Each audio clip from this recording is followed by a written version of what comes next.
Hi, Dr. Basco and classmates. My name is Kayla Copley. I am 33 years old and a mom to 3 boys. I have 3 dogs and I have been married. I will be married for 13 years in November. I currently work as a bank teller, but I am hoping that in a few years that job title will change. I would love to get on as a teacher's aide sub in the school where my boys go. I have subbed for the last few years as an aide and I absolutely love it. Kindergarten and preschool are my favorite grades to sub in. The kids are just so much fun. They're full of energy, but it's great. I wouldn't have it any other way. I love hearing their stories and they're so cute. It's fun watching them learn and helping them learn something new. It's the best feeling when you can see that you taught them something. So I'm hoping once I graduate school that my job will be in the kindergarten or preschool room as a teacher. So this video, that's just a little bit about me. The purpose of this video is to discuss professional dispositions of teachers and the dispositions that I believe I have and that I need to work on, and that what a teacher should have, what I think they should have, that makes them a great teacher. What do we need? What do I need to work on? What do I already have?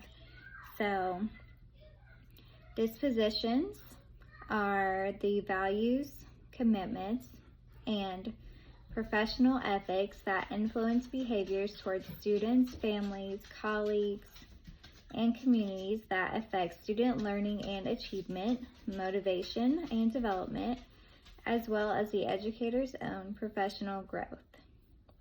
If sincerely held, dispositions should lead to actions and patterns of professional conduct.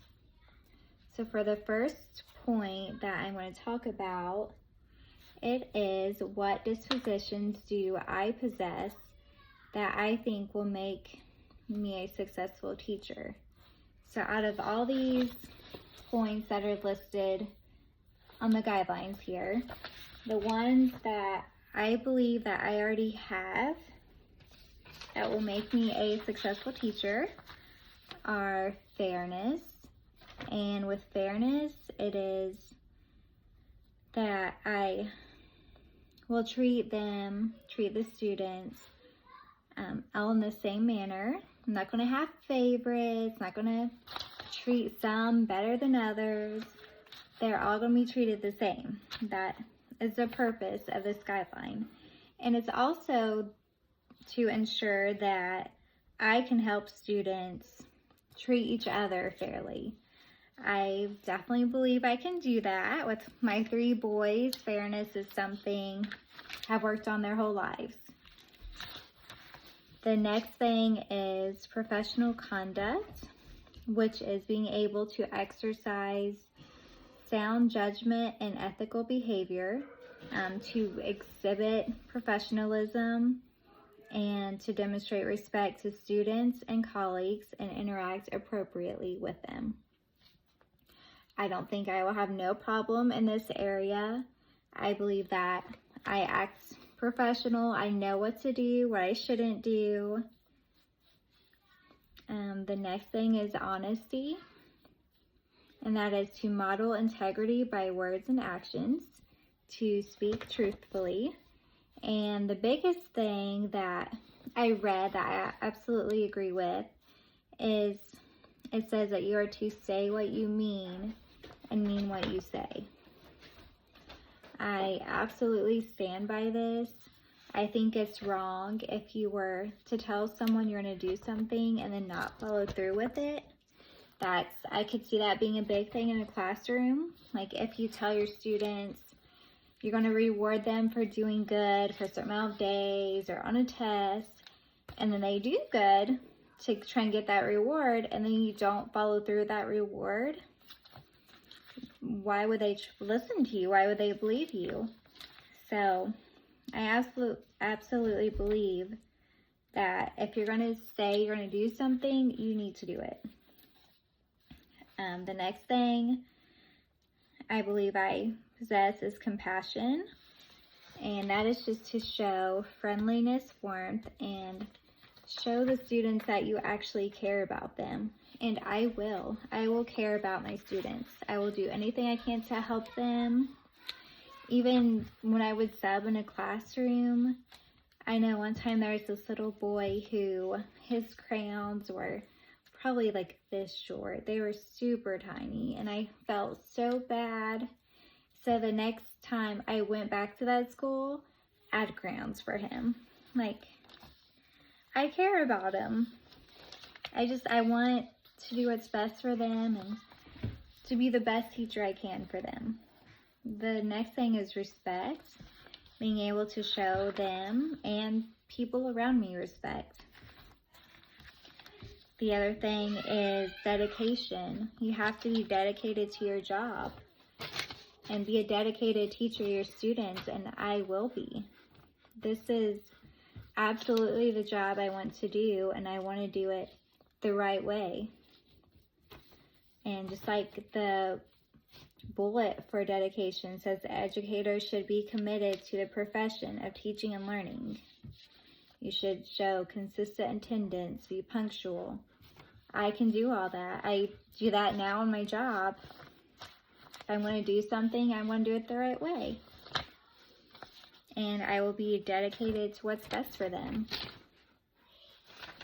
So those are the qualities that I believe that I have and that I'm confident that I have and can do. The next topic that I'm going to talk about is what dispositions I need to work on before entering the classroom for my first year teaching. There's not a whole lot, but the ones that I'm not super confident in are the high expectations, which it says that high expectations state that educators should believe that all students can learn and should set and support realistic expectations for their success. I already believe every student can learn. I know they can. I just will need help identifying their strengths and weaknesses through assessments and using that knowledge to individualize instruction for them. Those are areas that I just have to learn. I have to learn what kind of assessments to do, and then your results, what kind of plans to create based on those. The next thing is it's called curiosity. And it says educators should promote and support curiosity and encourage active inquiry. They should be able to think innovatively and creatively, using critical thinking as a problem-solving approach. And I believe it said that you should be able to help your students think creatively, think outside the box. I will need help learning different ways to engage that type of thinking. And I'm also excited to learn different creative ways to teach. The next thing is advocacy. Educators should promote positive change in schools and communities that benefit the welfare of others, guiding students through the problem-solving process, engaging with them in conversations beyond the scope of the classroom. So again, that's just more stuff that I will learn throughout my education journey that will help me be a good teacher. The last point is what qualities I think a professional educator should display. I feel they should display all these qualities listed under the Professional Disposition of Learners Guide. All of them are important. A teacher should have respect for their students and those around them. They should treat them all fairly. They need to be professional when they're doing their job and outside of their job. They need to be dedicated, show compassion. All these things I feel are very important to be a teacher, and I look forward to learning more about them on this journey.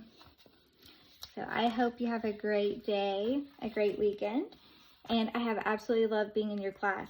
Thank you for teaching me all that you have.